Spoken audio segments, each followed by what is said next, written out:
Austin or Seattle or wherever else Right. they may be. And so I guess the main question I ask is, do you envision an organization like Cooperation Texas actually being able to prop up marginalized communities within New Orleans area? Because yes, it's already happening. yeah. Actually, the U.S. Federation of Worker Co-ops, which I sat on the board of for the last year, is helping to seed worker co-ops there. Actually, I think that's where it's going to change, is that small local businesses, small independent businesses, and small cooperative businesses as a new future. So at Common Ground, one of the things, Common Ground still exists today. The anarchist heyday is over in Common Ground, so if you go down there, because it would still take volunteers, it's not going to be what you think. It's become a traditional nonprofit. After about 2008, it became more traditional. But one of the things that we were working on was to build worker cooperatives that were construction cooperatives with, so we partnered with a housing, somebody who built houses, a construction company. They did work training, and then those people could form worker cooperatives to do the thing. Now, it met with different mixed success with it. It still goes on. It's just not, I wouldn't say it's highly successful, but I think other people have initiatives, to do that thing. Ecology Action, we started at one point in 2008 to try to build a recycling cooperative there. So hi, welcome, y'all. But we weren't able to follow through with it. But I think there's enough momentum there because a lot of people see it. Like I said earlier, Appalachia and that whole Gulf Coast region right in there are the ones that have suffered the most. Like really corruption and using people like cannon fodder. Really, like their lives are not valuable in that. There's so much damn corruption in New Orleans too. I mean, like huge history of people don't know about that. The levees failed. Not just because they were designed badly, but because there was grafting along the way, so different levees failed for different reasons. So like maybe they're supposed to be 22 feet thick, but the construction company got a kickback to only build it 15 feet thick. There's all kinds of crap like that was going on in New Orleans. Or the fact that people could build their houses not safely and in basically 24 feet below sea level, because there's so much grafting and so much corruption instead of like, hey, we'll help you rebuild your houses there. And just to give a different context, like a lot of people here grew up in Austin, and this will be a hard concept to think is, we don't have intergenerational housing. But New Orleans and that Gulf Coast region, there's a lot of intergenerational housing where people like had the same house for 100 years. And families get it, and they don't change the deed and do all these things. And the houses aren't necessarily valuable either, but they have owned those houses. And before Katrina, like a house in Algiers or the Lower Ninth Ward was worth maybe $5,000 or $10,000. So after the storm, your house is washed away. Who the hell's going to rebuild it? You think they had insurance? No, And then like, so who's going to help you do that? So it's groups in civil society have started to do that. Common Ground is one of the organizations that does it. This thing called the Make It Right Foundation. Does everybody know that actor Brad Pitt? No, yeah. It's a total setup, of course he did. So he did this thing called Make It Right. Like, love that guy, hate that guy, whatever. He fucking did a badass project there. He went to all the residents that couldn't have housing, and he didn't do it himself, but he set up the organization. And he partnered with organizations like Common Ground and a bunch of churches, the Holy Cross Neighborhood Association, the poorest, hardest hit people. And because basically, imagine like if you went to your neighborhood where you live and there's no houses there anymore. Like not even like rubble, there's just nothing, like totally washed away. And they said, we want to rebuild this neighborhood. And so, so what they did was, so if you owned a $5,000 house, obviously you're not going to rebuild it for $5,000 or $10,000, right? So they got grants from foundations and stuff to build people's houses. People applied for the houses. So they got a $200,000 house or $250,000 house for free. But it wasn't like a free-for-all. They had to do work on it. And these houses were they are, and they're beautiful. They're hurricane-proof. They have water catchment. They have solar panels on them. I mean, they can be totally self-sustained. If it ever happened again, they could be totally self-sustained.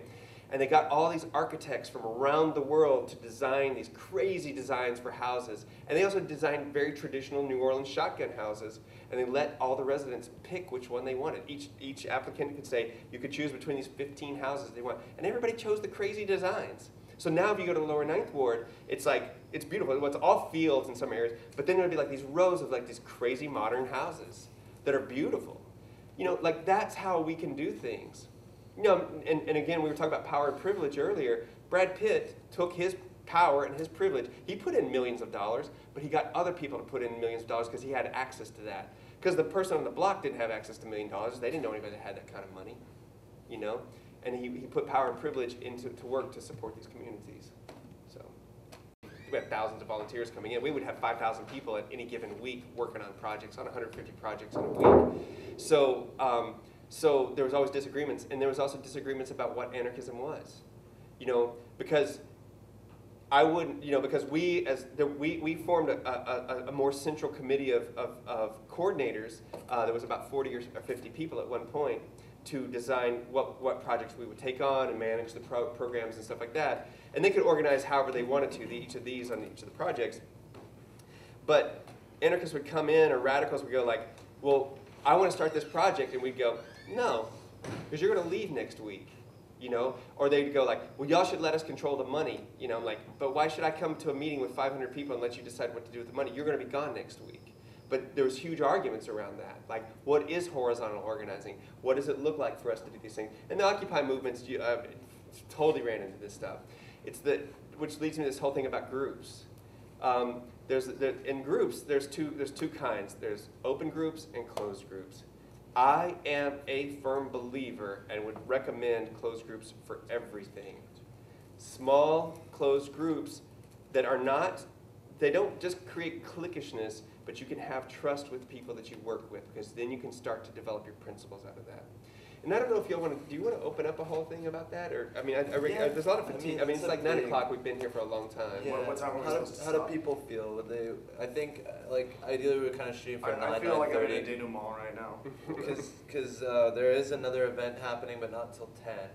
So, like, I feel like having 30 minutes maybe to realign the room is fine. So we could probably go to 9:30 if people feel comfortable. Well, I want to check in. Do people feel like they want to do that? Or do people think it could be much more efficient? Mm-hmm. But, like, what was I gonna say? I'm losing it. It's been a long week. But yeah, like, I think maintaining, like, I think that also ties in with autonomy and solidarity, and like, I think that like examining the connection between those two is a very important basis for anarchist movements or collectives or co-ops to really take under their belt, because like I think that we could be I think the movements in themselves could be much more efficient when working with that relationship in a more constructive fashion. Sure, sure. There's a couple of issues, though, in what you're talking about efficiency. One is that the fact in political movements, we have terrible retention. I'm going to say this, and I don't mean it in a negative way. If any of y'all are involved or will be involved in political movements, by the time you're 30 or 35, you probably will have left. And that there's a myriad of reasons for that. One, because you can only face off with the cops so many times. Second thing is that we start families and we have to generate capitalist points to live, and so that a lot of times in our movements we don't have things that sustain us in that. And the third thing is terrible group process. We have terrible institutional memory. Even if you have a group, or you work in something like the Occupy movement, you know, when the Occupy people were coming in, you know, like thousands of people inspired to do things. Our emergency hearts are pumping. It's so beautiful to happen, right? But how many damn General Assemblies can you sit in before you're like, this is terrible? How many internal fights can you get in and not be able to deal with it before you go like, I'm leaving, I'm just gonna go back and do something else? It happens so much, right? So how can we change that? So I'm gonna present a couple of ideas about groups and group dynamics. One, we talked about open and closed groups. The reason I'm about closed groups is not to create cliquishness or to isolate from people, because I think closed groups have to be open. At Ecology Action, the recycling center I work at, we operate as a closed collective, but we interface with a lot of people and take input from a lot of people. But now it's 7 of us, there was 9 of us, make the decisions about what we're gonna do. I don't let every jackass that walks in off the street make a decision about it. Although we may get their input on that. What happens in things like the Occupy movements is that we get to the lowest common denominator of values. Even if there's some general ideas, like we talked about earlier, like general assemblies, trying to have participatory democracy, the ideas of direct action, the ideas of autonomy and solidarity, these are abstracts, right? And in a group of 1,000 people or 2,000 people, it's hard to narrow those down, right? You can't do it. And especially if you're going to make decisions around it. So and to make the decisions that I want, which are decisions based on power sharing without having power over somebody else, which is what I hope all of us want, the ideas of cooperation, right? We have to have common values in that thing. We don't have to agree on everything, but we have to agree on a set of principles and ideas. So in doing that, some of you all have the sheets, and somebody wants some more of these sheets. If you want to pass those around, there's two pages on there. I would say that more work that any group does on the front end will save them heartache and fallout on the back end. One should say something draft version 1, the other one's culture of respect. And these are principles I've used in a lot of different organizations. I didn't invent these principles. I didn't invent these things. I've added to them, and I've written a bunch of them, but I don't want you to think that I just came up with them. I culled them from years of experience in doing this, and other organizations use them. I've used them in about 15 different organizations, variations of it. And but one of the things that happens is that with our emergency hearts pumping, the passion that drives us to do things, we all come together to do something. Has anybody ever felt that in any political organizing or any art project, or even in your co-op housing, like when you're new and excited to it, you're like, I want to be a part of this. And then what happens is that veneer kind of wears off. And then you got to get to the reality of it. And you realize that you've had this common goal, but you didn't really figure out how you guys were all going to get there together. And that's when the assumptions start to come out about, like, well, I assumed that liberty meant this, or I assumed that we were going to do this. Can you feel me on that? That people have had this happen? And that's where miscommunications happen, and that's where conflict happens. It happens in groups, not just in political groups. It happens everywhere. So there's two things that happen. You either resolve, well, there's a few things. You either break up, you resolve the conflict, or people just walk apart and leave the movements, which is the saddest thing I think that happens. So in the Occupy movement more recently, people were having general assemblies, and it was really hard to make a decision about something because there's some things that a group needs to make a decision about, and there's some things that maybe a small subgroup of that group needs to make a decision about. And in Occupy movements, in stretching and practicing our participatory democracy, we don't know about these things because we have no institutional memory, so we all come together and we're all trying to practice, like, we're not like going, hey, we should make decisions here, or maybe only this group of people should make decisions. And so conflicts arise.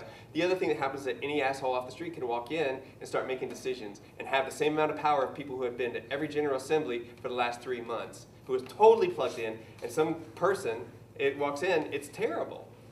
It's not healthy. Common ground, this is the thing we ran into regularly, but we just had a process to deal with it because we were like, no, sorry, you can hate us. I will be authoritarian if you want to call me that. I can take it. So didn't mean I liked it, but I can take it. So if a group of people comes together and they start to build principles of unity, and what are principles basically? They're values, they're ideas, and but if we all got together tonight and we said, we're going to start an organization, and we sat together and we started to really hash out like what our principles would be, then we can start to make consensus decisions around those, participatory decisions about that. Does anybody know what consensus is? It's the idea where you try to hear everybody's voice. You don't always have to agree on everything. There can be a spectrum of stuff in that, but you try to hear everybody's voice instead of just mowing somebody down, right? So organizational foundations, coming up with a clear set of principles that we can put out here in the middle that everybody agrees to is going to help us, right? Because especially if we all build them at the same time. If I just build them and I say this is our principles, none of y'all have buy-in on them. You understand what I'm talking about? Like, you didn't have any participation in it. But if we all start to build them together, then we all have input in it. We have vested interest in it. And the principles in making decisions around consensus are not my principles, the principles that we all can agree on together. And they could be as few as 2 or 3, or they could be complex and have like 10 or 15. I'd say keep them simple. But the principles of unity are the basis to make consensus decisions from. The next thing is, if you want to use participatory democracy of any kind, there's all different kinds, but on the left, a lot of times we use what's called consensus. And we use and abuse consensus relentlessly. I hope you're tweeting this right now. I'm taking I'm notes kidding. for my I'm totally joking. So, question in regards Yeah. with a lot of these groups, a lot of organizing these kinds of, there'd be like something like Treasure City or so forth. Maintaining consistency within your membership or like within participatory democracy. I know that's something we've had a lot of issues with Free Skool in Yep. terms of a collective membership and having, you know, like you're saying, like Occupy What Faces, some guy could come up off the streets, Right. and like, you know, and we've created a policy in a way for that too, but we also have issues with maintaining a like consistent membership and to provide the delegation of tasks so it doesn't fall too over-encompassing on any one individual or so forth. Well, But- that's a whole other thing. That's not about decision-making process. That's Yeah.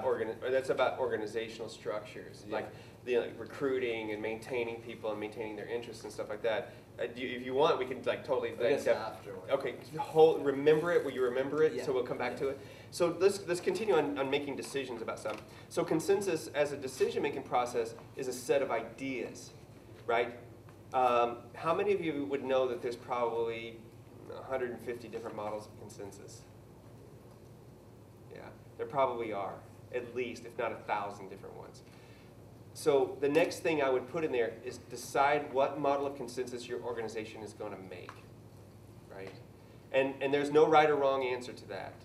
You can decide how you want to do that.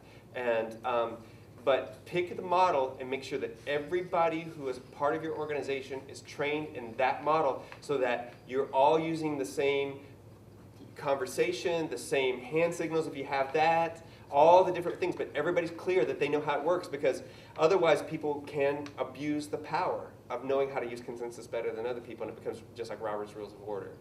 So if that makes sense, pick a model that you want to use. And remember that if you use a model that uses an objection or blocking, that I would never recommend giving somebody the power to block everything. The Quakers use it. I've seen it in lots of radical and anarchist circles. I think it is totally useless. In every organization I recommend is that if you cannot reach consensus, that you table the issue. And if you cannot table the issue, you go to 2/3 majority. I would recommend that strongly. And now again, I don't mean to get in so many details about things, but sometimes, but if you should not even have to get to that, because if we have a set of principles in the middle that we've all agreed on, right? I cannot make a principled objection because I disagree with it. I have to make a principled objection because it's against the health of the group. Does that make sense? So if in our principles that we say we're going to make everything blue, right? I really hate blue. I don't really like blue at all. And I start to come at meetings, I'm like, I'm going to block that because we're going to paint it blue. Well, I can't do that. You can't let me do that because that's stupid. You gotta say, is it for the health of the group? And just because I disagree with it, I need to stand aside in that, right? Yes? So who determines whether a block is valid in a situation like that? Well, I would never let anybody block. I'm telling you, like, take it off the table because it's not healthy. Because most people that work in consensus that use blocking don't have enough experience in consensus. So basically what you have is you have wingnuts, people with personal agendas, are people who don't understand the process blocking stuff. And they're holding up a whole group and causing conflict. And I think that it's not healthy for us at all as organizations or groups at all. And the thing is, if you do have blocking concerns, they have to be really about the organization. I mean, you have to make sure that you have sorted your stuff. And again, you can't do it in open collectives. I would never have blocking in open groups at all, because I think that's totally, you might as well just shoot yourself in the foot beforehand. Everybody ought to just take the gun and go around and shoot themselves in the foot all the way around. Oh man, I've been at meetings with 400 people. Now I've watched consensus go amazing, like people just working stuff. I've also been in meetings with 30 people or 10 people and watched some wingnut block everything. And I'm like, I can't, because there were my groups, I was just in them, and I'm like, I didn't help form things. I'm sitting in there, I watched somebody just dominate the group because it's a form of control. That's why I think that you should not have blocking. But if you have legitimate concerns if you have legitimate concerns and they should be heard, there is no decision that any of us will make in an organization that is life or death. Unless you're in New Orleans after a storm. I'm deadly serious about this, though. have to step back and breathe and go like, am I just in a fight with this person? What other personal dynamics are going on? I want to hear this person, but I would say that you should table it. If it's anything is that contentious, table it. Table it, table it, table it. Put it on the table and say, we'll come back and revisit this after we've thought about it. Maybe that day, maybe the next meeting, maybe in 2 weeks, table it. No action, no event organizing, no alliance with any organization is worth the destroying the health of your group. Yes? So would you ever bring in like a mediator? Absolutely. Ecology Action, we have a closed collective, we have very clear principles, we have very clear guidelines, we have a culture of respect. We still reach conflict sometimes where we can't resolve the conflict. And we went to the Dispute Resolution Center 3 weeks ago. And this is people I've worked with for 5 years, and some of them for 3 years, but a lot of people 4 and 5 years. We meet every week. We are very tight. We know a lot about it. We are very, and everybody's very on board with the principles, and everybody's on board with the decision making. But we still have to go to the DRC sometimes, the Dispute Resolution Center, because it just is outside of our group. And basically, what ended up happening was that somebody left our organization because their values, they decided, did not match up with ours after working there for 2 years. They couldn't. They got to an area where they just couldn't. They were like, we don't want to be a part of that. And it was causing a lot of conflict weekly at our organization for about 3 months. So we took it to the Dispute Resolution Center because they wanted to go to the DRC too. And even the facilitator there was like, hey, look, there seems to be a values conflict here. And they didn't make a recommendation, like, but maybe you want to resolve that. And then a week later, the person decided to resign. So, and that's okay, one of the big reasons I'm an anarchist is because I don't want to be thrown into groups of people I don't want to work with. How many people have worked in coalitions? Like in political organizing, there's but a coalition is the lowest common denominator of values generally. We call it the coalition of the willing. Who remembers the coalition to go on the war on Iraq? Yeah, it was a coalition of the willing. No, there was no coalition. The U.S. dominated it. That's the way coalitions are in radical circles also. We're still talking. You thought it was over. The show hasn't started yet. So you want to get the highest amount of principles out of everybody because there's more buy-in from everybody. If you get into groups where you have the lowest amount of common denominators, then why be in it? That's called the regular world. Like when you go to your workplace, what's your common denominator with your coworkers? Your job. You go to church, what's your common denominator? Belief in some mystical creature. Like if like what I'm saying, like there's this lower common denominator. But what we want to do is create the highest common denominator because that way we can build better cooperation. Let's see, another organizational foundation. I want to talk about principles, decision-making processes, open-closed collectives.